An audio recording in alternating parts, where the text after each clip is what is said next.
Reciprocal promises. இந்த இருதரப்பு மற்றும் தன்னிச்சையான வாக்குறுதி அப்படிங்கிறது என்னன்னு நம்ம இதில் பார்க்கணும். Where each party must perform his promise independently without the performance of other.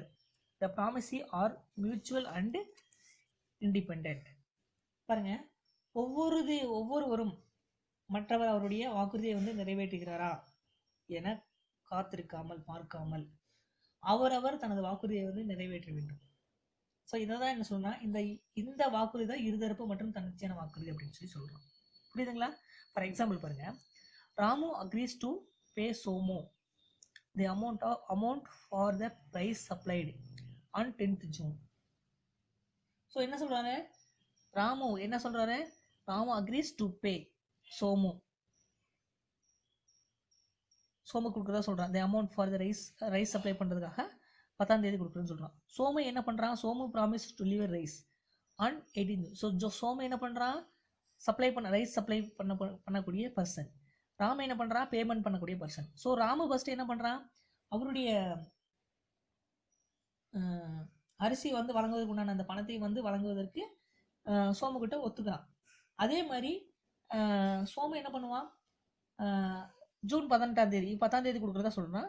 அடுத்து சோமு என்னன்னா அதே மாதிரி அந்த 18ஆம் தேதி சோமு கூட அந்த அரிசியை வந்து சப்ளை பண்றதுக்கு வந்து சம்மதிக்கிறான்.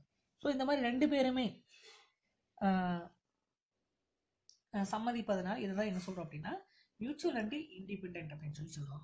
அடுத்து ரெண்டாவது பாருங்க, மியூச்சுவல் அண்ட் டிபெண்டன்ட், இருதரப்பு மற்றும் சார்ந்திருக்கின்ற வாக்குறுதிகள் அப்படின்னு. அதாவது டிபெண்டன்ட்னா என்ன? ஒருத்தர் சார்ந்திருக்கிறது.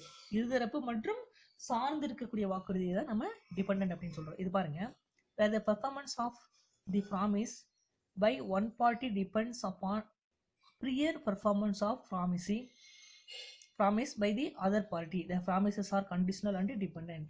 ஸோ இந்த இடத்துக்கு உங்களுக்கு புரிஞ்சுக்கணும். அதாவது இந்த மாதிரியான வாக்குறுதியில் ஒரு நபர் நிறைவேற்றம் மற்றவர் தம்முடைய வாக்குறுதியை முன்கூட்டியே நிறைவேற்றுவதை பொறுத்து அமைகிறது அப்படின்னு சொல்லி சொல்றாங்க. ஸோ இதை தான் வந்து பரஸ்பரமான சார்ந்திருக்கக்கூடிய வாக்குறுதி அப்படின்னு சொல்லி சொல்றோம். ஃபார் எக்ஸாம்பிள் பாருங்க, இது ரொம்ப ஈஸியாக புரியும் பாருங்க. A agrees to construct a building for B. A என்ன சொல்றான்? கட்டணம் கட்டி கொடுக்குறதா சொல்றான். யாருக்கு? பிக்கு. அப்போ பி என்ன பண்ணோம்? B agrees to supply cement for the construction. So B வந்து சிமெண்ட் வந்து தேவையான சிமெண்ட் வந்து ஏ கொடுக்குறதா சொல்லி ஒத்துக்கிறார். சரிங்களா? Hence A's promise to perform depends on B's promise. So A வாக்குறுதியை வந்து பி வாக்குறுதியை நிறைவேற்றதை பொறுத்து தான் அமைஞ்சிருக்கு. அப்போ ஒருவர் சார்ந்திருக்க வேண்டிய ஒரு சூழ்நிலை இருப்பது. அதை தான் மியூச்சுவல் அண்ட் டிபெண்டன்ட் அப்படின்னு சொல்லி சொல்றோம். Next mutual and concurrent. So இருதரப்பினுடைய நிறைவேற்றமும் ஒரே சமயத்தில் நிறைவேற்றப்பட வேண்டிய வாக்குறுதிகள் அப்படிங்கிறத மியூச்சுவல் அண்ட் கன்கரண்ட் அப்படின்னு சொல்றோம். where the two promises are said to be performed simultaneously, they are said to be mutual and concurrent. So இரண்டு வாக்குறுதிகளும் ஒரே சமயத்தில் நிறைவேற்றப்படும் பொழுது அதை தான் என்ன சொல்றோம் அப்படின்னா இதை தான் இந்த பரஸ்பர ஒரே சமயத்தில் நிறைவேற்றப்பட வேண்டிய வாக்குறுதி அப்படின்னு சொல்லி சொல்றோம். சரிங்களா? ஸோ இது உங்களுக்கு மூணுக்குமே கிளியராக புரிஞ்சிருக்குன்னு நினைக்கிறேன். நெக்ஸ்ட் பாருங்க, அப்ரோப்ரியேஷன் ஆஃப் பேமெண்ட்ஸ். அந்த செலுத்தல்கள் பேமெண்ட்ஸ் வந்து ஒதுக்கி வைக்கிறது. ப்ரீவியஸ் செக்ஷன் 59 to 61 படி என்ன சொல்றாங்க பார்க்கலாம். Appropriation means application of payments. The question of appropriation of payments arises when a debtor owes several debts to the same creditor and makes a payment that is not sufficient to discharge the whole indebtedness. அதாவது இந்த appropriation என்ன சொல்லுது அப்படின்னா, கடனாளி ஒருவர் மற்றவர்களிருந்து பல்வேறு கடன்களை பெற்றிருந்து. So இந்த இடத்துக்கு நல்லா புரிஞ்சுக்கோங்க. கடனாளி ஒருவர் டெப்டார். சரிங்களா? ஒருவர் மற்றவர்களிருந்து பல்வேறு கிரெடிட்டார்கிட்ட பல்வேறு கடன்களை வந்து பெற்றிருந்து அக்கடன்கள் முழுவதையும் தீர்க்க போதுமான அளவை குறைந்த ஒரு தொகையை வந்து செலுத்தும் பொழுது, ஸோ அந்த எல்லா கடனையும் கட்ட முடியாம ஏதாவது ஒரு குறைந்த அளவு அமௌண்ட் வந்து செட்டில்மெண்ட் பண்றாரு இந்த டெப்டார். அந்த தொகையை அவருடைய எந்த கடனை தீர்க்க பயன்படும் என்ன ஒரு பிரச்சனை ஏற்படுது. சரிங்களா? ஸோ இதுதான் அப்ராப்ரியேஷன் ஆஃப் பேமெண்ட்ஸ் அப்படின்னு சொல்லுவோம். உங்களுக்கு புரிஞ்சிருக்கேன் நினைக்கிறேன். The question of appropriation of payments arises when the debtor owes several debts. So டெப்டார் ஒரு கடனாளி வந்து பல்வேறு வகையான கடனாளி வாங்கியிருக்காரு. யாரு? சேம் கிரெடிட்டார்ட்ட. ஒரே ஒரு கிரெடிட்டார் தான், ஆனால் பல்வேறு கடன்களை வந்து டெப்டார் வாங்கியிருக்காரு. ஸோ இப்படிப்பட்ட சூழ்நிலை அவர் இப்போ டெப்டர் வந்து ஒரு அமௌண்ட் ஆனால் ஃபுல் அமௌண்ட் கட்ட முடியல, ஒரு பர்டிகுலர் அமௌண்ட் வந்து கட்டுறாரு. இப்போ நிறைய கடன் வாங்கியிருக்காரு இல்லையா, 10,000 வாங்கிக்கலாம், 20,000 வாங்கிக்கலாம், 50,000 வாங்கிக்கலாம், 1,00,000 வாங்கிருக்கலாம். இதில் எந்த கடனை வந்து தீர்க்க போகுது அப்படிங்கிற சொல்லி எதை வந்து தீர்க்க பயன்படுத்த வேண்டும் அப்படின்னு சொல்லி இந்த மாதிரி நேரத்தில் ஒரு பிரச்சனை ஏற்படுது இல்லைங்களா. ஸோ அதை பற்றி தான் நம்ம இந்த பேமெண்ட்ஸ் வந்து பார்க்க போகிறோம். அதில் ஃபர்ஸ்ட் பாருங்க, அப்ராப்ரியேஷன் ஆஃப் பேமெண்ட்ஸ். பாருங்க, sometimes a debtor owes several distinct debt to the same creditor and he makes a payment which is insufficient to satisfy all the debts. So கடனாளி ஒருவர் அந்த கிரெடிட்டருக்கு பல்வேறு வகையான தனி கடன்களை வந்து செலுத்த வேண்டிய சூழ்நிலையில் அவர் அனுப்பிய தொகையை அனைத்துமே பார்த்தீங்கன்னா கடனை தீர்க்க போதுமானதாக இல்லை அப்படிங்கிற சுச்சுவேஷனில் ஒரு குறிப்பிட்ட கடனுக்கு அந்த தொகையை வந்து பயன்படுத்தல் அதுதான் சொல்கிறான் அப்ராப்ரியேஷன் ஆஃப் பேமெண்ட்ஸ்னு சொல்கிறான். இன் சச் கேஸ், இந்த மாதிரியான சூழ்நிலை a question arises to which particular debt the payment is to be appropriated.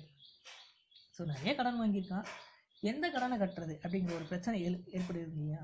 So அப்படிப்பட்ட சூழ்நிலையில் section 59 to 61 of the act lay down the following rules to appropriation of payments which provide an answer to this question. So இப்போ எதுக்கு கட்டுறது அப்படிங்கிற ஒரு பிரச்சனை அந்த question எழுது இல்லைங்களா. ஸோ ஒரு டெப்டார் ஒரு கிரெடிட்டார்கிட்ட இருந்து ஒரே ஒரு கிரெடிட்டார் தான், ஆனால் அவர் நிறைய கடனை கொடுத்துருக்காரு.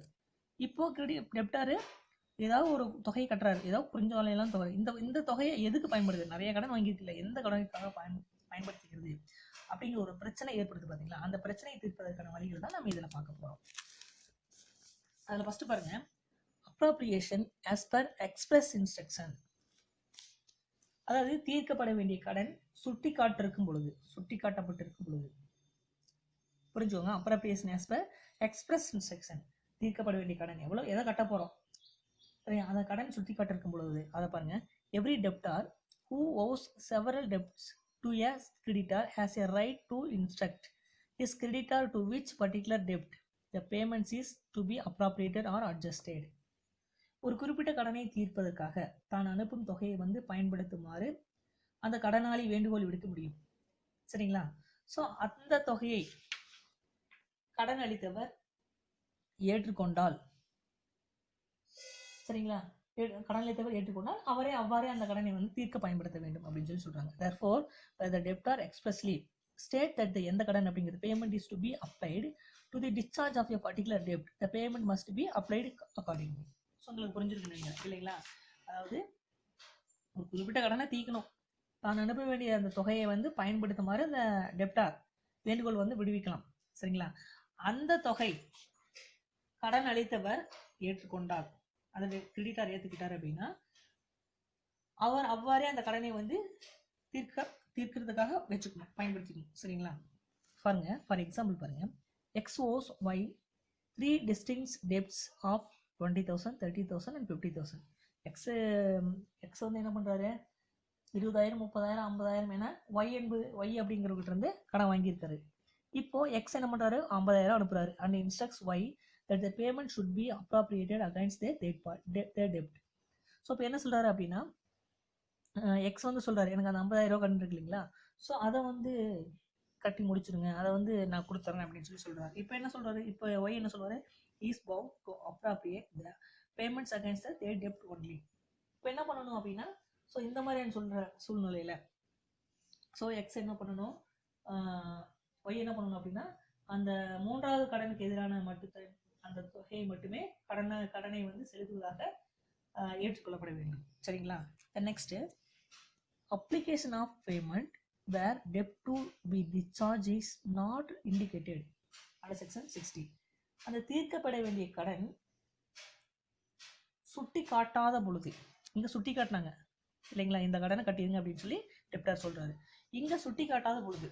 ஸோ இப்படிப்பட்ட சூழ்நிலையில் எப்படி அதை வந்து தீர்க்கணும் அப்படின்னா, if section 60 is attracted, the creditor shall have the discretion to apply such payment for any lawful debt which is due to him from the person making the payment.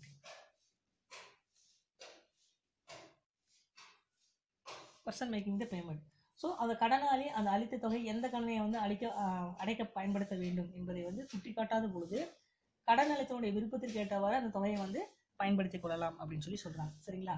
So அதான் சொல்றேன் பாருங்க. For example, P owes to Q among other debts the sum of 10,000.